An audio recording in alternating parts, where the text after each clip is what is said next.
Tuve relaciones con mi jefa, perdí a mi novia, casi nos descubren, ella se fue y yo ascendí. No voy a usar nombres reales. Yo soy Nico, 29. Mi jefa es Clara, 36.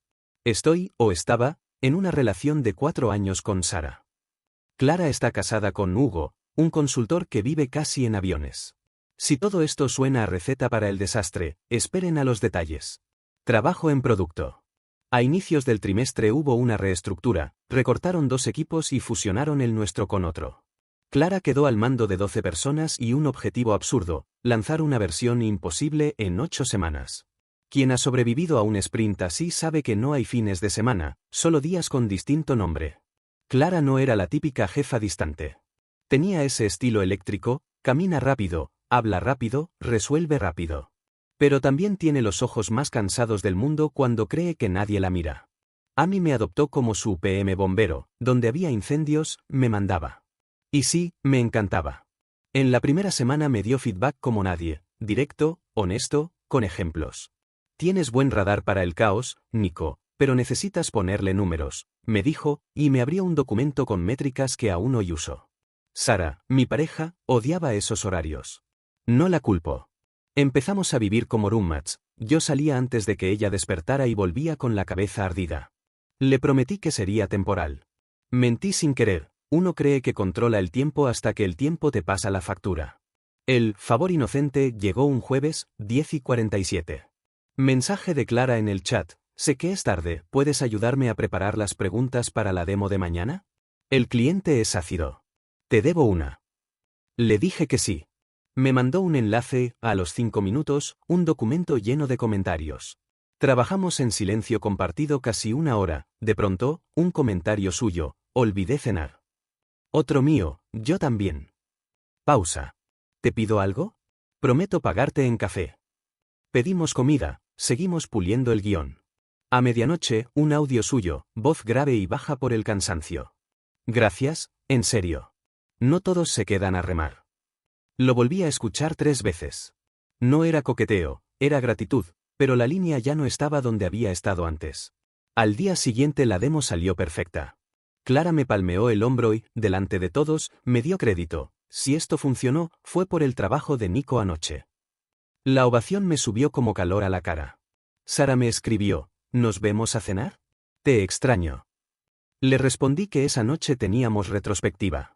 Otra mentira por omisión, sí había retro, pero podría haber ido más tarde. Elegí no hacerlo. Quería seguir bajo esa luz. Esa tarde, mientras recogíamos post-its, vi el anillo de Clara girar en su dedo, y el rictus cuando leyó una notificación en su celular. Guardó el teléfono boca abajo, sonrió profesional y cerró la sesión. Buen trabajo, equipo. Me alcanzó cuando salimos. ¿Puedes quedarte 15 minutos? Necesito revisar un tema de riesgos. 15 minutos fueron 90. Cuando por fin recogimos, el edificio estaba casi vacío. En el ascensor, silencio. En el estacionamiento, una brisa tibia, la sensación rara de haber compartido algo más que trabajo. Esa noche, ya en casa, Sara me esperaba con fideos y un intento de sorpresa, una nota pegada en el refri que decía hoy sin pantallas. Me dolió. La quité, cené, fingí una sonrisa y, cuando ella se fue a duchar, abrí el chat de trabajo. Había un mensaje de Clara, sé que no es tu horario, pero quería agradecerte otra vez. Hoy me hiciste sentir que no estoy sola con este barco.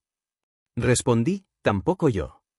Escribí eso y sentí, literal, que algo cambiaba de lugar. Un desplazamiento sísmico, mínimo, pero irreversible. Desde ahí empezaron los microcruces que, contados sueltos, no significan nada, cafés que terminaban extendiéndose 20 minutos más, DMS que arrancaban con un tema laboral y mutaban a anécdotas personales, guiños internos en reuniones.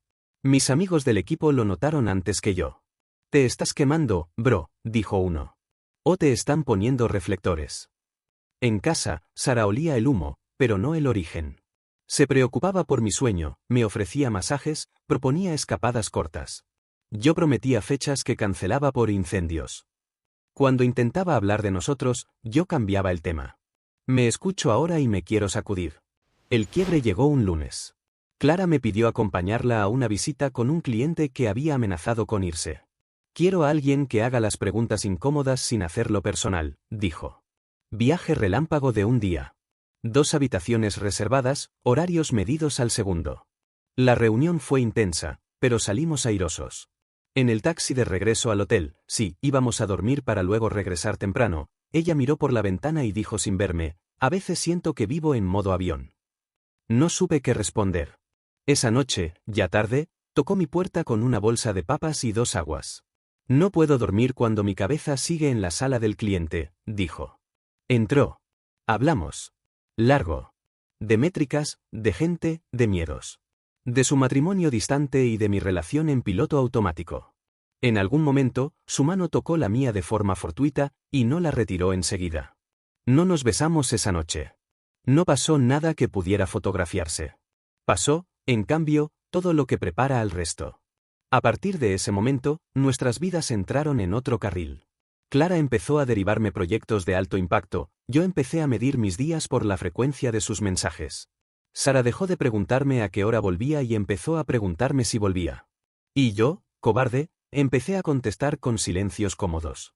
Una semana después, a las 7:14, recibí el mensaje que reconfiguró el mapa. Necesito verte fuera de la oficina. Hoy. El mensaje de Clara decía hoy, no mañana. Le pregunté dónde. Me mandó la ubicación de un coworking con cafetería en planta baja, un lugar donde los equipos a veces van cuando la oficina se siente demasiado oficina. Llegué antes.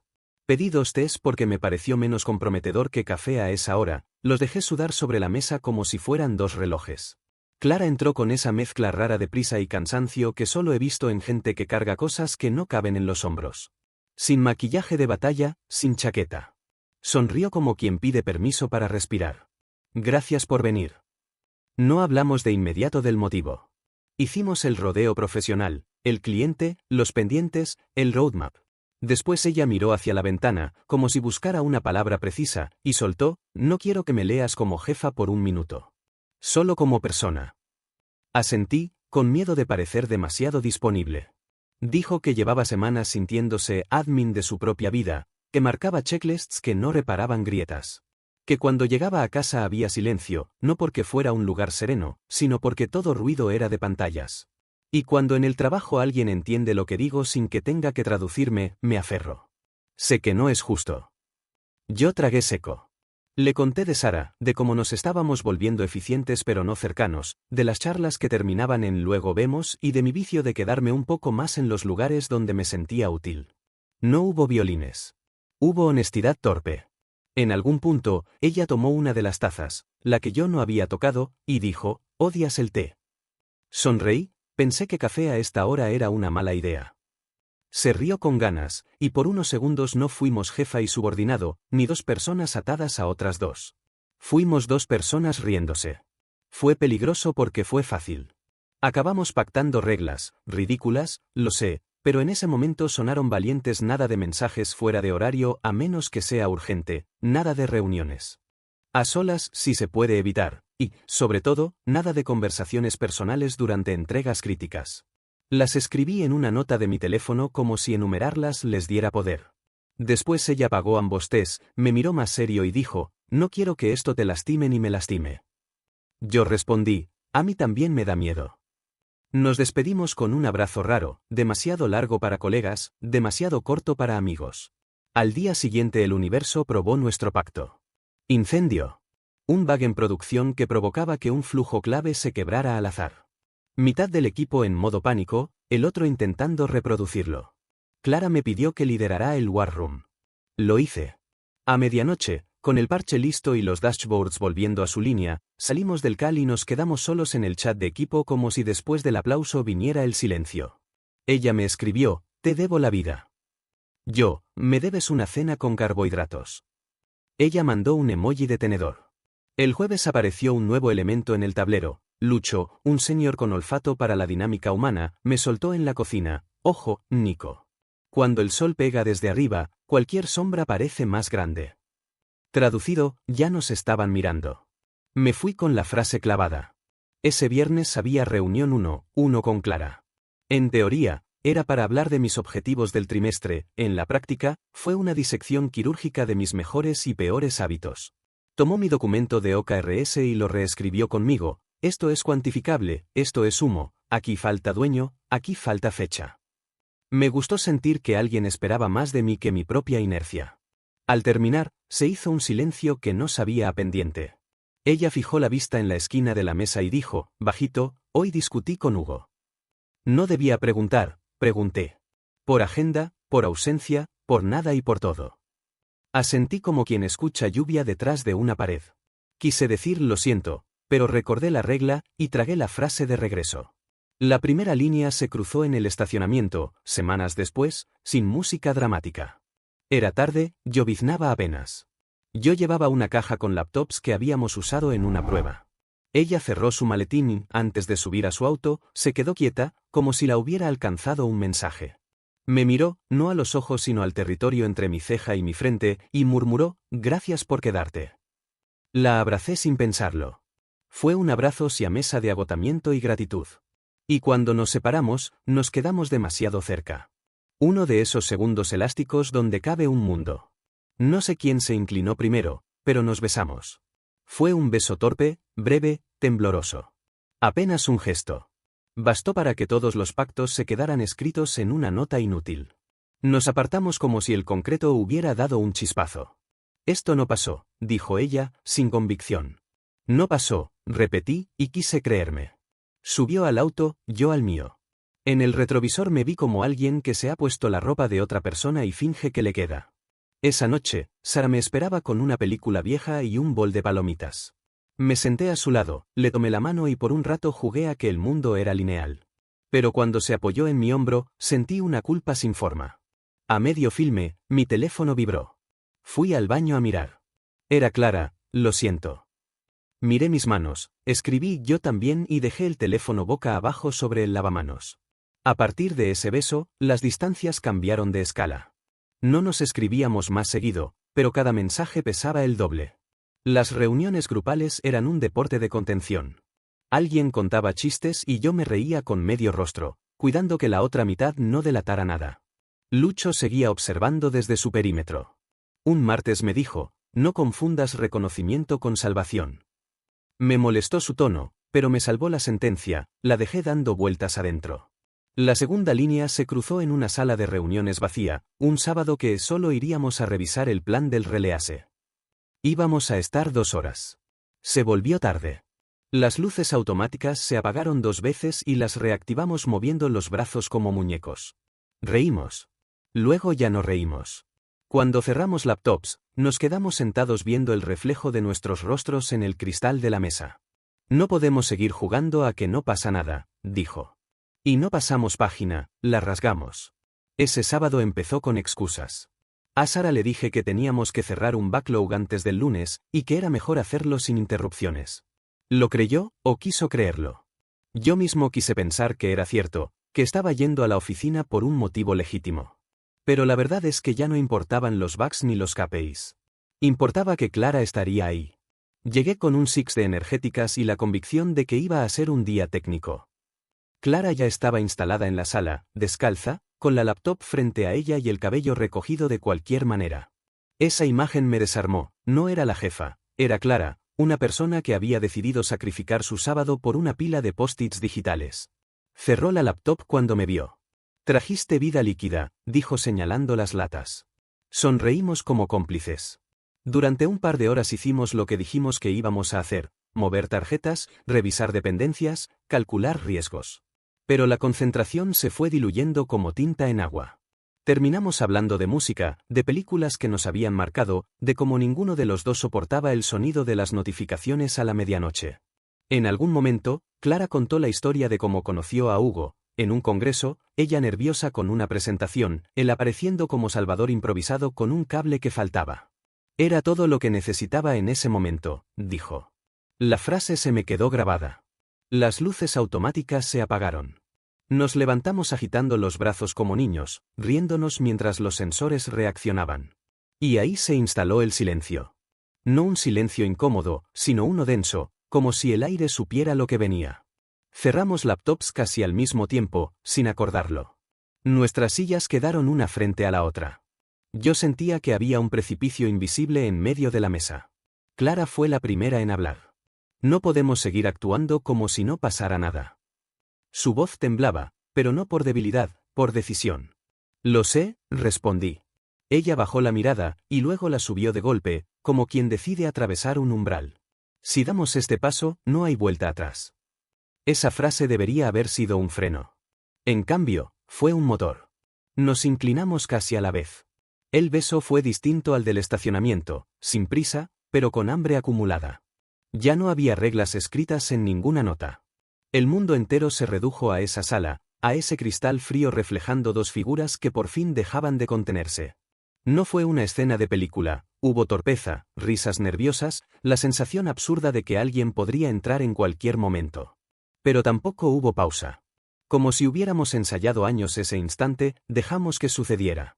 Después, sentados en el piso, compartiendo una de las energéticas, Clara murmuró, «Esto es una locura». Yo dije, «Sí». Nos miramos, y ninguno quiso retractarse. Lo que habíamos hecho era irreversible, pero ninguno buscó borrarlo. Más bien nos quedamos con la certeza incómoda y excitante de que habíamos abierto una puerta y no queríamos cerrarla. Al salir del edificio, Clara me tomó de la muñeca antes de separarnos. «Necesitamos ser muy inteligentes», dijo, casi en un susurro. Asentí. En mi cabeza, la palabra inteligentes se tradujo como cautelosos, pero en el fondo ambos sabíamos que lo que íbamos a necesitar era coraje. Esa noche, en casa, Sara quiso ver una serie. Yo no pude concentrarme en la pantalla. Cada gesto suyo me atravesaba con culpa, pero al mismo tiempo me resultaba ajeno. Sentí que había construido dos realidades paralelas y que estaba viviendo en ambas. Me fui a dormir temprano, fingiendo cansancio. En la oscuridad, revisé el teléfono, un mensaje de Clara. «¿Llegaste bien?» Escribí, «Sí. Buenas noches». Ella contestó, «Buenas noches, Nico». Solo mi nombre, sin títulos, sin máscaras. Me dormí con esa palabra ardiendo. En los días siguientes, nuestra complicidad se volvió imposible de ocultar. No porque hiciéramos gestos obvios, sino porque la tensión flotaba en el aire. Bastaba una mirada cruzada en una reunión para que yo olvidara el hilo de mi argumento. Bastaba un «puedes quedarte un minuto» suyo para que mi pulso se acelerara.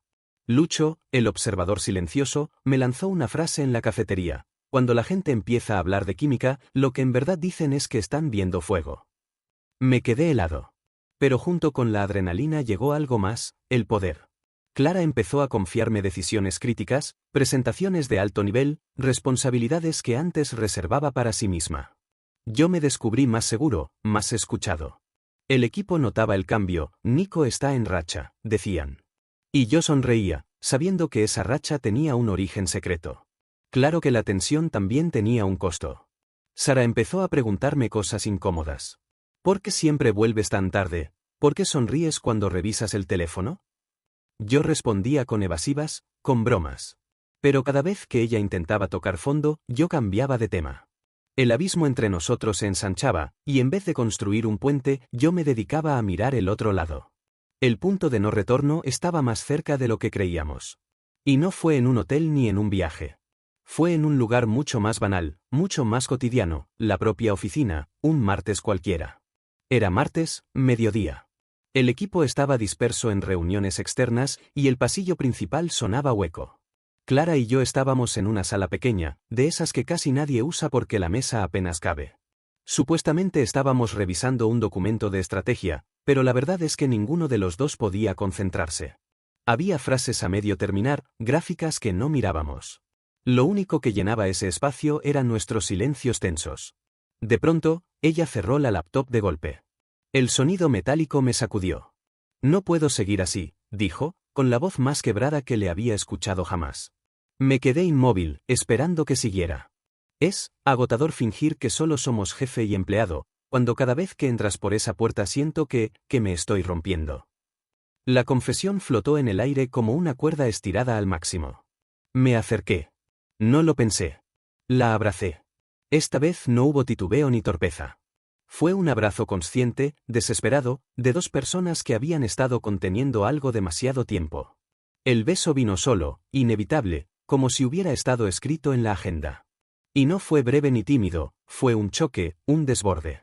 Ese martes, en esa sala minúscula, dejamos de escondernos, aunque nadie lo supiera. Después, con la respiración aún descompuesta, ella murmuró, esto ya no es un error. Es una decisión. Y ahí me di cuenta de que estaba todo al revés. En vez de sentir culpa, sentí alivio. Había dejado de pelear contra algo que me estaba consumiendo. Clara no era solo mi jefa ni mi amante improvisada, era la persona que me devolvía las ganas de existir. Así de brutal, así de simple. Salimos de la sala con la compostura forzada. Yo me fui directo a mi escritorio, ella, a su oficina. Nadie notó nada, salvo Lucho. Ese hombre parecía tener un radar. Me lanzó una mirada de esas que no necesitan palabras. No sé si fue advertencia o compasión. Lo evité. Las semanas siguientes se volvieron un juego peligroso de equilibrios. En la oficina éramos impecables, cero gestos, cero cercanía evidente. Pero cada día encontrábamos la forma de robarnos instantes, un pasillo vacío, un chat de medianoche, un café que se prolongaba 5 minutos más de lo debido. Esos momentos eran oxígeno. Sin ellos, me ahogaba. Lo curioso es que mi desempeño se disparó. Estaba más motivado que nunca. Presentaba ideas con fuerza, asumía riesgos que antes evitaba. Clara me daba espacio y respaldo. El equipo empezó a verme como líder natural, y las miradas externas ya no eran de sospecha, sino de respeto. Yo lo sabía, gran parte de esa energía venía de sentir que tenía a Clara de mi lado, no solo como jefa, sino como algo mucho más íntimo. En casa, mientras tanto, la grieta con Sara se abría sin remedio. Ella intentaba acercarse, proponía cenas, escapadas, incluso terapia de pareja. Yo inventaba pretextos, la esquivaba con sonrisas huecas. Una noche me enfrentó directo, ¿hay alguien más? Y juro que por un segundo estuve a punto de decirle la verdad. Pero no. Le respondí, no, solo estoy quemado con el trabajo. Vi en sus ojos que no me creyó, pero decidió callar. Ese silencio fue peor que cualquier reproche. Con Clara, las conversaciones ya no eran solo de proyectos. Hablábamos de libros, de sueños truncados, de miedos que no confesábamos a nadie más. Ella me contó que Hugo llevaba meses durmiendo más en hoteles que en su propia casa, que sus charlas eran listas de pendientes logísticos. Yo le conté que con Sara ya no compartíamos más que el mismo techo. Era como si cada palabra nuestra excavara un túnel que nos conectaba por debajo de todas las fachadas. El vértigo aumentó cuando llegó la propuesta de un viaje de 3 días para presentar un proyecto en un congreso. Íbamos los dos, solos, representando al equipo. Era el escenario perfecto para que todo se desbordara. La emoción me comía por dentro, pero también el miedo. ¿Seríamos capaces de mantener la máscara frente a tantos ojos? Clara me dijo antes de partir, esto puede ser increíble, o puede ser el principio del fin. Depende de nosotros. Y yo asentí, aunque por dentro sabía que ya habíamos elegido. El viaje cambió todo. No porque pasara algo escandaloso, sino porque por primera vez convivimos fuera del ecosistema de la oficina. Compartimos desayunos, taxis, conversaciones interminables en lobbies vacíos. Y una noche, después de la ponencia, nos escapamos a caminar. Nadie nos conocía, nadie nos observaba. Íbamos riendo, hombro con hombro, como dos personas libres. Nos miramos, y supe que esa era la vida que quería, la que estaba prohibida. Esa misma noche, en la habitación de hotel, la línea entre lo profesional y lo personal se borró definitivamente. Lo que empezó como un vamos a repasar la presentación de mañana se convirtió en un cruce sin retorno. No hubo dudas, no hubo pausas. Fue una entrega total. Y cuando amaneció, vi a Clara dormir a mi lado, con el rostro relajado como nunca en la oficina, y entendí que ya no había marcha atrás. No éramos un accidente. Éramos una elección mutua. El problema era que esa elección tenía un costo. Y tarde o temprano, alguien iba a pagar la factura. Volvimos del viaje con la sonrisa dibujada en los huesos, pero con la paranoia cosida a la piel. Durante los días en el Congreso habíamos sido libres, pero apenas pisamos la oficina volvimos a ser jefa y empleado. Y sin embargo, algo en nuestras miradas había cambiado, ya no éramos capaces de fingir tan bien. Era como si lleváramos tatuado en la frente que compartíamos un secreto. Los primeros en notarlo fueron los de confianza. Una diseñadora del equipo me dijo en tono medio broma, ¿desde cuándo eres el favorito de Clara? Yo me encogí de hombros, fingiendo modestia. Pero en el fondo sabía que esa pregunta, disfrazada de chiste, era una alarma. Y Lucho, claro, no tardó en lanzar su dardo, el humo empieza antes que el incendio. ¿Nico? Ese hombre siempre veía más de lo que decía. Sara también empezó a sospechar más. Revisaba mis horarios con lupa. Una noche, mientras lavábamos platos, me dijo sin rodeos: te brillan los ojos cuando hablas de la oficina. Y no es por el trabajo. Me quedé helado. No supe qué contestar. Murmuré: estás imaginando cosas. Ella me miró largo rato, y luego dijo algo que me perforó: ojalá lo estuviera. Esa frase se me quedó grabada, pero aún así no tuve el valor de detener lo que hacía. Con Clara, mientras tanto, la relación se volvió más intensa. Ya no solo compartíamos cafés y charlas, compartíamos planes, confidencias, cuando podíamos, noches robadas. Ella me empezó a mostrar partes de su vida que nunca enseñaba, su lado inseguro, sus miedos, incluso su risa desordenada cuando se sentía en confianza. Yo me descubrí más vivo que nunca, como si hubiera estado dormido hasta entonces. El trabajo también se transformó. Clara me impulsaba hacia arriba sin disimulo, me delegaba proyectos de alto perfil, me invitaba a reuniones con directivos donde antes yo no pintaba nada. La gente empezó a verme como un protegido. A mí no me molestaba, porque detrás de ese favoritismo había horas reales de esfuerzo y resultados. Pero sabía que era un arma de doble filo. Cada vez que me daban un elogio, yo pensaba que alguien podía estar atando cabos. La tensión explotó un jueves cualquiera. Estábamos en la sala grande, con todo el equipo reunido. Clara me pidió que presentara los avances. Yo hablé con seguridad, mostré números sólidos, respondí preguntas difíciles. Al terminar, hubo aplausos. Pero noté de reojo cómo Lucho me observaba, no como compañero orgulloso, sino como detective que confirma una teoría. Después, en la cocina, me lo soltó: eres buen líder, Nico. No necesitas otros impulsos. La frase me atravesó como un cuchillo. Supe que me había leído completo. Esa misma noche, Clara me pidió quedarme. Ya no fingíamos, apagamos las luces, cerramos persianas y nos entregamos al vértigo. Después, tumbados en el piso de la oficina, ella dijo algo que me dejó en silencio: nunca pensé que fuera capaz de hacer esto. Y sin embargo, no quiero parar. Yo le respondí: yo tampoco. Y fue en ese momento que entendí que ya no estábamos jugando. Estábamos apostando todo. El problema es que cada apuesta viene con riesgo. Y el nuestro era demasiado alto. Una tarde, mientras Clara y yo caminábamos por el estacionamiento, Hugo la llamó en altavoz sin querer. Su tono era frío, distante, como el de alguien que habla por obligación. Clara respondió con frases cortas, mecánicas. Cuando colgó, me miró y murmuró: ya no hay nada ahí. La forma en que lo dijo me dio un escalofrío. Porque aunque su matrimonio estuviera muerto, el mío con Sara aún respiraba. Y yo era quien lo estaba asfixiando. La gota que rebalsó llegó una semana después. Sara encontró un recibo en mi mochila: cena en un hotel, 2 personas. Lo había olvidado ahí. Cuando me lo mostró, con la mano temblando, intenté inventar una reunión de trabajo. Ella me miró con los ojos rojos y dijo: no soy estúpida, Nico. Solo quiero que me digas la verdad. No pude. Guardé silencio. Y ese silencio fue peor que cualquier confesión. Esa noche durmió en el sofá. Con Clara, en paralelo, planeábamos otro viaje. Pero esta vez yo sentía un peso distinto: la culpa ya no era un rumor, era una losa. Aún así, no fui capaz de detenerme. Porque, aunque todo ardía, con ella me sentía invencible. El fuego empezaba a oler a humo. Y lo sabíamos. Pero, en lugar de apagarlo, decidimos avivarlo. El recibo del hotel fue la grieta definitiva en mi relación con Sara. Esa noche, después de dormir en el sofá, ella me dijo con voz firme: Nico, no quiero que me mientas más. Si hay alguien más, dilo. Yo abrí la boca, y la cerré. No tuve el valor de soltar la verdad, pero tampoco de negarla. Ese silencio fue mi confesión. Sara lloró sin hacer ruido, recogió una maleta y se fue a casa de su hermana. No discutimos, no gritamos. Simplemente se acabó.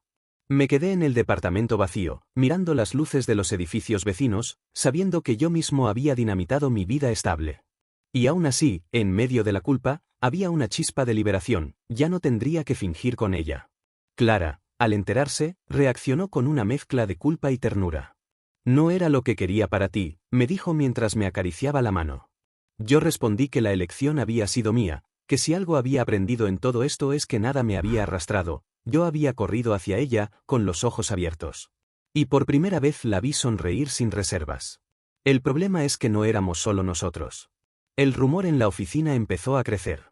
No había pruebas, Pero la gente no necesitaba pruebas, bastaba con la forma en que nos mirábamos, con lo rápido que yo escalaba posiciones, con las reuniones casuales en horarios extraños. Una tarde, en medio de un almuerzo grupal, alguien bromeó: al final, Nico es como el segundo gerente. Las risas fueron incómodas. Clara y yo fingimos no escucharlo, pero sabíamos que el comentario era dinamita. Y llegó el golpe más duro, una denuncia anónima en Recursos Humanos. Posible relación impropia entre gerente y subordinado, con favoritismo evidente. Me citaron para una entrevista. A Clara también. Fue como tener un reflector apuntándonos en la cara. Ella estaba pálida, yo respiraba hondo para no perder la calma. Nos preguntaron lo típico. ¿Había una relación personal? ¿Afectaba el rendimiento? ¿Existía favoritismo? Negamos todo. Fríos, meticulosos, casi ensayados. Salimos del cuarto con el corazón latiendo como martillos. Esa noche, Clara me llamó llorando. Nos van a destruir, Nico. No quiero perder todo por esto. Yo le respondí algo que ni yo esperaba de mí. Entonces ganemos. Y empecé a trazar un plan. Si alguien iba a salir quemado, no iba a ser yo. Tenía resultados sólidos, métricas indiscutibles, entregas impecables. Podía demostrar que mi crecimiento no era por favoritismo, sino por desempeño. Armé un portafolio con pruebas, proyectos liderados, clientes salvados, horas de war rooms documentadas. Cuando me volvieron a llamar, puse todo sobre la mesa. Y funcionó. Recursos Humanos no encontró evidencias objetivas para sancionarme. Clara, en cambio, quedó en la cuerda floja. A ella le exigieron más distancia, más formalidad, más justificación de cada decisión. Pero lejos de quebrarnos, eso nos unió más. Porque en secreto, ambos sabíamos la verdad, habíamos jugado al borde del abismo y sobrevivido. El giro inesperado vino después. Los directivos, en lugar de castigarme, empezaron a verme como alguien que resistía presiones y entregaba resultados bajo fuego. Me ofrecieron liderar oficialmente un nuevo equipo, con presupuesto y visibilidad. Yo acepté sin dudar. El protegido de Clara se convirtió en el tipo que sabe sacar proyectos imposibles adelante.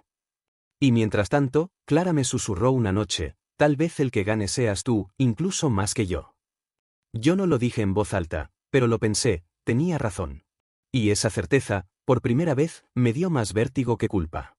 Lo único que faltaba era decidir qué íbamos a hacer con lo nuestro. ¿Seguir ocultándolo hasta que alguien explotara? ¿O salir a la luz y asumir las consecuencias? Clara me miraba con esos ojos llenos de cansancio y fuego, y yo sabía que tarde o temprano tendríamos que elegir. Lo que no sabíamos es que la elección nos iba a golpear de frente, más rápido de lo que pensábamos. La elección llegó un lunes cualquiera, disfrazada de reunión de seguimiento. Estábamos todos en la sala grande cuando Recursos Humanos interrumpió con un anuncio: habrá cambios en la estructura directiva. Clara pasará a un rol regional y se abrirá una vacante de gerencia local. El aire se congeló. Clara intentó mantener el rostro neutro, pero yo conocía ese gesto, era sorpresa mezclada con alivio. La estaban moviendo de sitio, lejos de las sospechas inmediatas. Nadie lo dijo en voz alta, pero todos lo interpretaron como un castigo elegante. A la semana, la vacante se publicó oficialmente. Y adivinen quién fue el primero en la lista corta: yo. Mis métricas, mis presentaciones, mis resultados, todo estaba ahí. El comité ni siquiera necesitó demasiado debate. Es la transición natural, dijeron. En menos de un mes, yo pasé de ser el protegido a ser el sucesor lógico. La primera vez que entré a esa oficina, la que había sido de Clara, sentí un nudo en el estómago. El mismo escritorio donde habíamos compartido confidencias, el mismo espacio donde había nacido todo. Y ahora era mío. Clara, antes de irse, me dejó un sobre cerrado en el cajón superior. Lo abrí después de su despedida oficial. Era una nota en su letra apretada: no me arrepiento. Pero ahora te toca a ti. Hazlo mejor de lo que yo lo hice. Con Sara, no hubo reconciliación. El quiebre había sido definitivo. Nos vimos una vez más para repartir las cosas y ella me dijo, sin odio, pero con tristeza: tú elegiste otro camino. Ojalá valga la pena. No supe qué responder. Quizá porque, aunque doliera admitirlo, sí valía la pena. Con Clara, seguimos viéndonos a escondidas un tiempo, ya sin la presión de la oficina. Pero la distancia física terminó pesando. Su nuevo rol implicaba viajes constantes, otra agenda, otro mundo. No hubo drama, no hubo traiciones. Simplemente dejamos de coincidir. Una tarde, en un café, lo dijimos sin rodeos, te voy a querer siempre, pero ya no podemos seguir. Nos abrazamos, largo, como quien sabe que está cerrando un capítulo que nunca olvidará. Y ahí estaba yo, con un cargo que muchos envidiaban, con un equipo que me respetaba, con una reputación que, en lugar de hundirse, había crecido. Había perdido una relación estable, sí. Había vivido una historia que no muchos se atreverían a vivir. Y al final, aunque nadie lo hubiera apostado, yo fui quien salió ganando. Ahora, cada vez que me siento en esa oficina, recuerdo todo, los cafés compartidos, los besos robados, el riesgo constante. Y sonrío con ironía. Porque al final, la historia de tuve relaciones con mi jefa no terminó en tragedia ni en despido. Terminó en ascenso. La moraleja es amarga y dulce. A veces la vida premia decisiones que parecen errores, y lo que empieza como un incendio puede convertirse en el fuego que ilumina el camino.